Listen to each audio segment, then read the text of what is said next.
My next guests are probably the most famous musical family since the Partridges. They have gone platinum in over 20 countries. They join us now. Please welcome Jim, Andrea, Sharon and Caroline, the Corrs.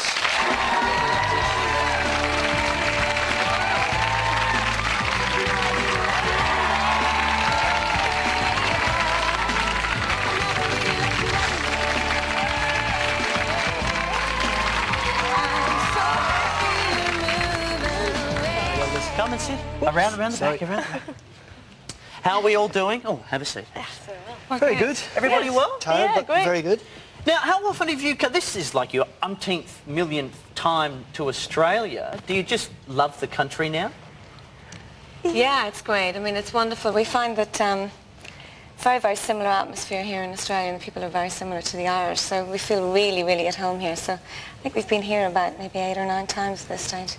And you know the country well now? There's no problems? You understand the lingo and what we mean? Yeah, we've got Some of it, yeah. What was one of the first things when you came over? What was one of the first things that maybe you thought, oh, that's a strange term. Where did that come from? Crook. That's really strange. Oh, crook as in... As an ill. The crook in the guts. Yeah. We've got a burglar in this stuff. Look, we had good education with neighbours, and that did reach us at home. So. Craig actually educated us at home. Yeah. Was it very cool seeing Craig back? It was brilliant. Yeah. Did you recognise him without the mullets? Just about. kind of missed the bullet. Oh, really? Yeah. Oh, and the overalls too, I'm sure. Now, you've also got your best of album out now.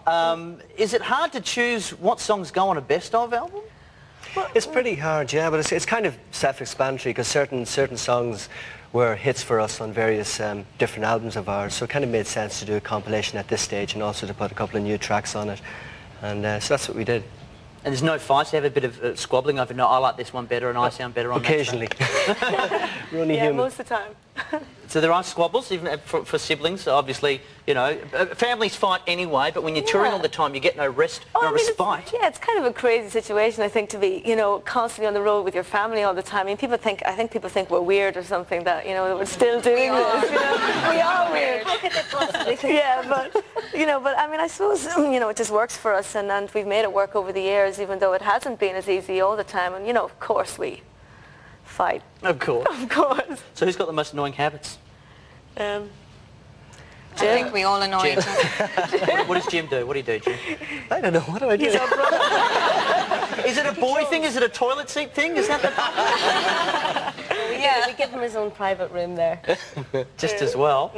Now, talking about how you guys deal with Australia and how we deal with Ireland, do you think we have a bad perception? Like, do you guys do the river dance? Because that thing's just crazy. I don't understand it. Does everybody river dance in Ireland? We've led to believe you all do it. You have shamrocks and your little leprechauns, and it's top of the morning to you. And You're right, actually. That's how we actually traditionally get out of bed in the morning. everybody gets out. Out of bed, you know, the costume just goes on and off you go fleeting to breakfast. Have you ever river danced at all, any of you guys? No. Bad at it. Good, I was excellent. slapped when I left the school. Now, you probably are all seen as being just the most beautiful people in the world. You've got very good Corrs genes happening there. Do you get tired of being seen as just pristine, immaculate, gorgeous people? Even you, Jim. Let's not deny it. The thing is, that's kind of just that's just kind of way out there for us, because you know, we play music, we write music, and we love that.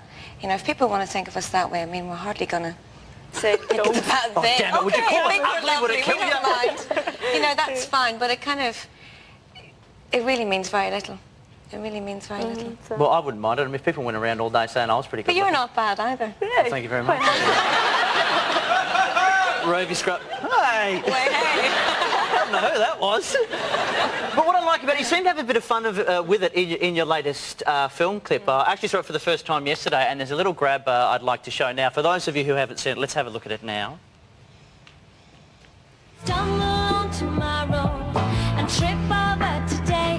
Would you be happier if you weren't so on together?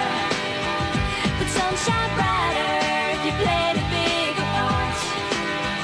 Would you be wonderful if it wasn't for the weather?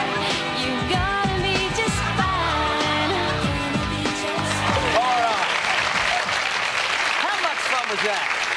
It was fantastic. It was just so much fun. It gave us an opportunity to step completely into a totally different role, you know, in terms of going into, suddenly we're a punk band or we're a heavy metal band. It was wonderful to do that. Were you worried about maybe offending anybody because you were, as we would say in Australia, taking the piss out of a lot of bands with the way you were acting? No. I think anybody who does that has got to be up for it anyway. Yeah, don't true, they? You know, if you go around like that, you won't. Now, one thing I'd like to point out, I'm sure we all just noticed it just then, is Andrea's underarm hair. Let's have another look. Let's have another look at it. And have a look at it now. Look, that's fantastic. It's all gone. Now, did you consider actually growing your own hair? No, I just had the idea when I was in the chair and they were doing the whole lot on me, and I scratched my head. I said, "There's something missing here. I should have a nice matted thing." And then all through the video, that was kind of the thing that I go, fine. Did it feel comfortable? Is it something you might try again in the future? Yeah, I kind of, you know, I thought it was quite earthy, you know, and I thought, you know, it showed another kind of animalistic side to my character that I hadn't explored before. I might give it a go because I haven't reached puberty yet, so I don't know. I'll give it a go at some point.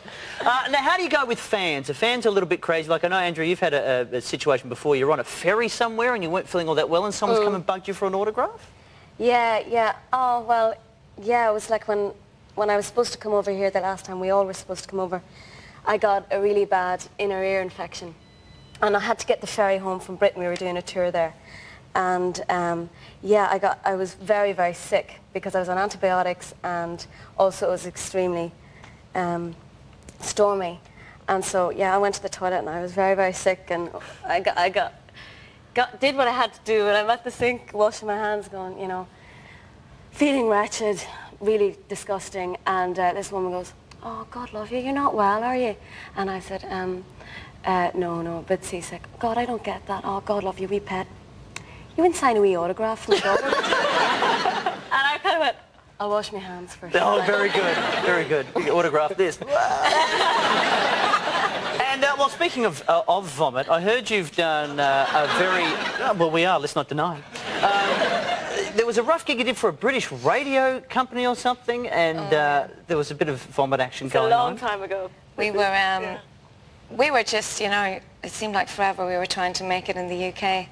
So you always end up doing these like showcases for people who are totally not interested in you whatsoever.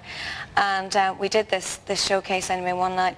Record company brought along a load of like radio people and DJs and all that sort of stuff, and proceeded to get them totally steamed drunk out of their minds. So everybody was just mega drunk. And we get up on stage, they're all ignoring us, you know, it's just a pathetic gig. Anyway, I get off stage, we're finished, going, "That was crap, God, terrible gig." And we come off and there's this guy walking behind me and he's so drunk that he actually vomited the whole way down the back of my hair and down my back. Very classic. And I kind of thought, you know, you're trying to do a gig for these people and you get vomited on. I mean, what's that about? I think that's a good review. It's hard to tell. Yeah, I don't know, yeah. Well, you guys will be back to perform later in the show, and I promise I will keep it all down. I'll be very good. But very quickly, before you do, we have a little gift for you. Probably weren't aware, but your album sales in Australia have gone platinum 4 times for In Blue. So what we have is, there's one of these for each of you, but I'll hold it up so it doesn't shine. It's got a picture of all of you, and it's a special commemorative plaque to say congratulations, 4 times platinum in Australia. There you go, congratulations. Still to come here on Rove Live, Russell Crowe and Destiny's Child, but to play us off to the break, once again, Mary Schneider, this time with the Trish Trash Polka. The Corrs, ladies and gentlemen, they'll be back later.